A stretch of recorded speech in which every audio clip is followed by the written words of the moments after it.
Hello friends, हमने अपनी previous video में डिस्कस किया था डाल्टन्स की एटॉमिक थ्योरी को। डाल्टन की एटॉमिक थ्योरी के बाद अब हम डिस्कस करेंगे एटॉमिक मॉडल्स को। तो डाल्टन ने बताया कि जो एटम होता है वो एक इंडिविजिबल और स्मॉलेस्ट यूनिट होती है किसी भी मैटर की। स्मॉलेस्ट पार्टिकल होता है मैटर का, जिसको हम और छोटे पार्टिकल्स में डिवाइड नहीं कर सकते हैं। तो अब हम डिस्कस करेंगे एटॉमिक मॉडल्स को।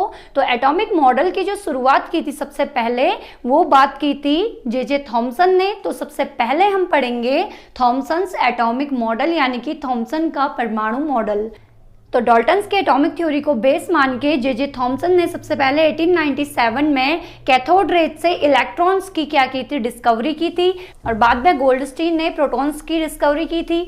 यानी कि हमें डाल्टन के एटॉमिक थ्योरी से केवल इतना पता था कि एटम एक स्मॉलेस्ट इंडिविजिबल यूनिट है, लेकिन जब बाद में जे थॉमसन ने कैथोड रेज से इलेक्ट्रॉन की डिस्कवरी की और गोल्डस्टीन ने कैनाल रेज से या एनोड रेज से प्रोटॉन की डिस्कवरी की, तो उसके बाद सवाल ये आया कि जो एटम होता है, atoms are made up of charged particles. It means atom के अंदर भी चार्ज पार्टिकल्स होते हैं, जैसे कि इलेक्ट्रॉन एंड प्रोटॉन। तो इनकी डिस्कवरी तो हो चुकी थी। अब मॉडल की जरूरत इसलिए पड़ी कि ये जो चार्ज पार्टिकल एटम के अंदर हैं, ये कैसे एग्जिस्ट करते हैं, इनका अरेंजमेंट कैसा है किसी एटम के अंदर। तो किसी एटम में इन चार्ज पार्टिकल का अरेंजमेंट जानने के लिए एटॉमिक मॉडल की जरूरत पड़ी। तो काफी सिंपल मॉडल जे थॉमसन ने अपना प्रपोज किया था 1900 में। तो 1900 में सबसे पहले इन्होंने अपना मॉडल प्रपोज किया और इनने काफी सिंपल दो पोस्टुलेट्स दिए थे इस मॉडल के लिए, जो कि हम डिस्कस करेंगे। तो इसका फर्स्ट पोस्टुलेट कहता है an atom consist of a positively charged sphere and the electrons are embedded in it. अब यहाँ पे मैंने दो वर्ड्स अंडरलाइन किए हैं, एक तो स्फीयर और एक है एम्बेडेड।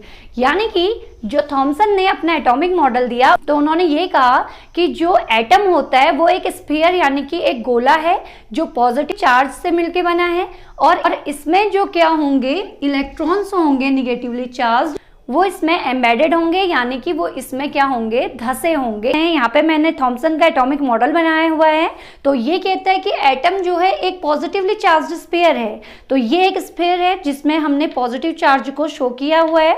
तो ये मानता है कि जितने भी प्रोटॉन हैं, ये प्रोटॉन पूरा क्या बनाते हैं, एक स्फीयर बनाते हैं पॉजिटिव मास का, जिसमें पॉजिटिव चार्ज जो होता है वो पूरा क्या होता है, डिस्ट्रीब्यूटेड होता है पूरे स्फीयर में। और इसी पोस्टुलेट में ये अपना सेकंड पॉइंट कहता है कि यहाँ पे प्रोटॉन्स के अलावा, यानी कि जो पॉजिटिव चार्ज का जो स्फीयर है, इसमें निगेटिवली चार्ज्ड इलेक्ट्रॉन्स भी क्या होते हैं, प्रेजेंट होते हैं। लेकिन कैसे प्रेजेंट होते हैं, तो ये कहता है कि जो इसमें निगेटिवली चार्ज्ड इलेक्ट्रॉन्स होते हैं, ये इस पॉजिटिव मास में क्या होते हैं, धसे हुए होते हैं, यानी कि एम्बेडेड होते हैं, ये मूव नहीं कर सकते हैं। तो ये इसका सिंपल सा एटॉमिक मॉडल है, जिसमें दो ही चीजें हैं। एक तो पूरा स्फीयर में जो डिस्ट्रीब्यूटेड क्या है, पॉजिटिवली चार्ज्ड मास है, ये प्रोटॉन से मिलके बना होगा, और दूसरा यहाँ पे होंगे निगेटिवली चार्ज्ड एम्बेडेड इलेक्ट्रॉन्स, यानी कि जितने भी निगेटिव चार्ज मैंने यहाँ पे शो किए हैं, ये सारे इलेक्ट्रॉन हैं जो पॉजिटिव मास स्फीयर में क्या है, एम्बेडेड है, यानी कि धसे हुए हैं। तो ये था फर्स्ट पोस्टुलेट।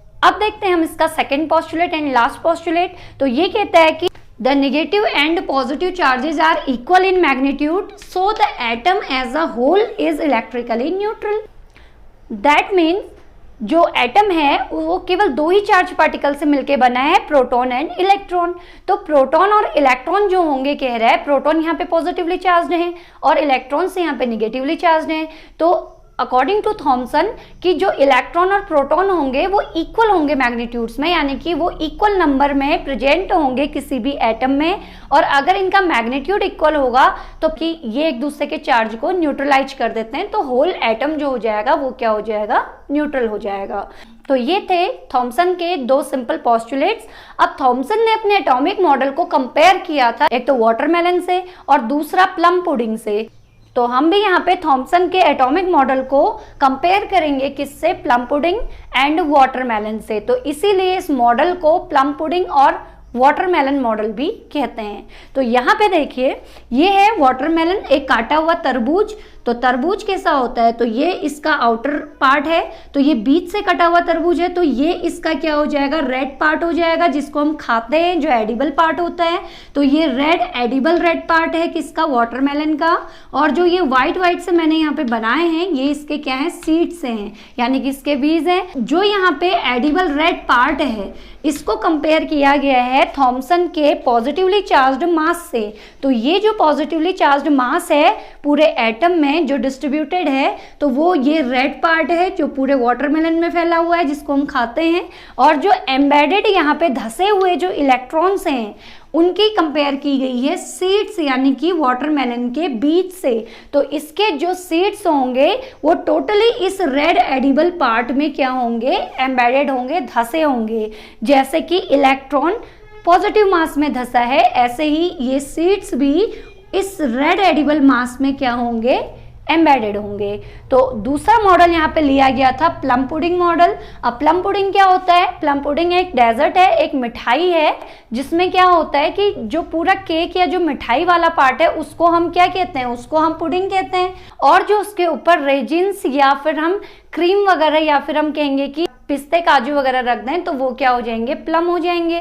तो जैसे एक मिठाई जिसके ऊपर क्या है हमारे रेजिन्स, तो वो हमारे क्या हो जाएंगे, प्लम हो जाएगा। और बाकी की जो मिठाई है वो क्या हो जाएगी, पुडिंग हो जाएगी।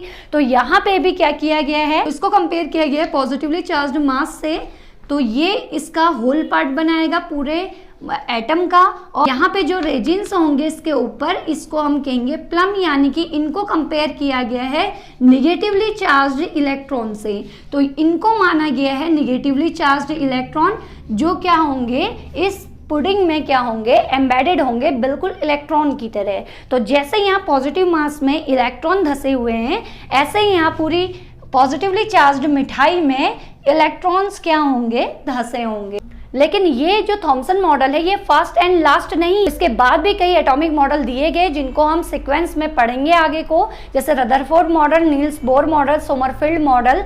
तो ये मॉडल इसके बाद आए थे। तो इन मॉडल्स की जरूरत क्यों पड़ी, क्यों यहाँ पे नए मॉडल्स प्रपोज किए गए, तो इसीलिए बाद में जब रदरफोर्ड ने अल्फा स्कैटरिंग एक्सपेरिमेंट किए थे तो उसमें न्यूक्लियस की डिस्कवरी हुई थी। तो न्यूक्लियस की डिस्कवरी जब हुई तो थॉमसन जो है उस अल्फा स्कैटरिंग एक्सपेरिमेंट को एक्सप्लेन करने में फेल हो गए। वो उसको एक्सप्लेन नहीं कर पाए कि कैसे न्यूक्लियस इस मॉडल में एग्जिस्ट करेगा, और साथ ही न्यूक्लियस के एग्जिस्टेंस को भी ये एक्सप्लेन नहीं कर पाए।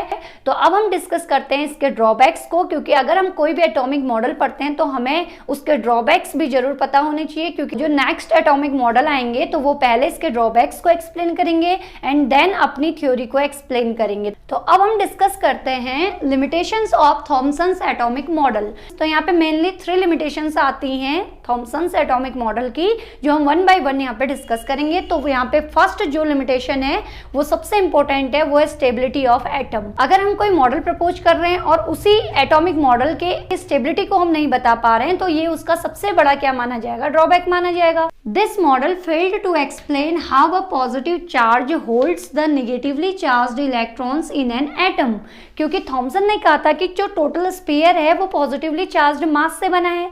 सारे प्रोटॉन्स पॉजिटिव चार्ज, जो सारे प्रोटॉन्स हैं पॉजिटिवली चार्ज, वो पूरे स्फीयर में डिस्ट्रीब्यूट होते हैं और इलेक्ट्रॉन्स उनमें एम्बेडेड होते हैं। लेकिन ये बताने में फेल हो गया कि यहाँ पे जो पॉजिटिव चार्ज है इसने माना, और जो इलेक्ट्रॉन एम्बेडेड होते हैं वो पर्टिकुलरली कैसे एक एटम में रहते हैं, कौन से फोर्स ऑफ अट्रैक्शन से ये चार्ज पार्टिकल इस एटम में कैसे एग्जिस्ट करते हैं।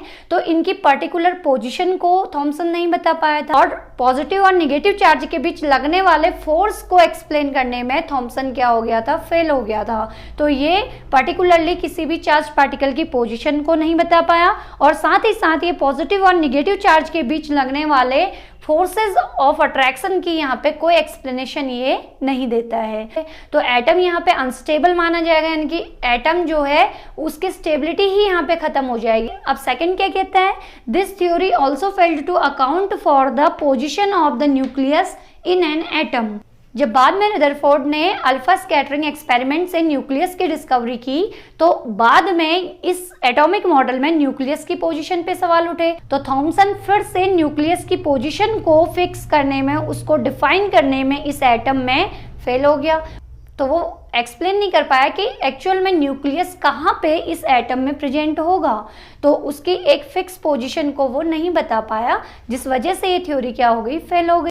थर्ड लिमिटेशन है, it failed to explain the scattering of alpha particle, यानी कि रदरफोर्ड के अल्फा पार्टिकल स्कैटरिंग का जो एक्सपेरिमेंट हुआ था, तो उसको भी एक्सप्लेन करने में फेल हो गया था। तो अल्फा पार्टिकल्स की स्कैटरिंग को भी ये एक्सप्लेन नहीं कर पाया था। सो ये रीजंस हैं, यहाँ पे कुछ ड्रॉबैक्स हैं जिसकी वजह से थॉमसन का एटॉमिक मॉडल ज्यादा नहीं चल पाया। ये एटॉमिक मॉडल काफी ज्यादा सक्सेस तो नहीं रहा, लेकिन फिर भी इसका एक बहुत बड़ा कंट्रीब्यूशन है एटॉमिक मॉडल्स को जानने में, क्योंकि ये फर्स्ट एटॉमिक मॉडल था जो थॉमसन ने प्रपोज किया था, जो एक बेसिक आइडिया देता है तो ये चार्ज पार्टिकल इसमें कैसे एग्जिस्ट करते हैं या ये कैसे एक एटम को फॉर्म करते हैं। तो इसका जो बेसिक आइडिया है वो सबसे पहले थॉमसन ने प्रपोज किया था, तो इसीलिए एटॉमिक मॉडल में इस मॉडल का बहुत ज़्यादा कंट्रीब्यूशन माना जाता है। तो ये काफ़ी हेल्पफुल था एटॉमिक मॉडल को जानने के लिए। अगर आपको ये वीडियो पसंद आए तो आप इसको लाइक एंड सब्सक्राइब कीजिए, और अगर इस वीडियो से रिलेटेड कोई डाउट्स हों तो आप मुझे कमेंट करके बताइएगा।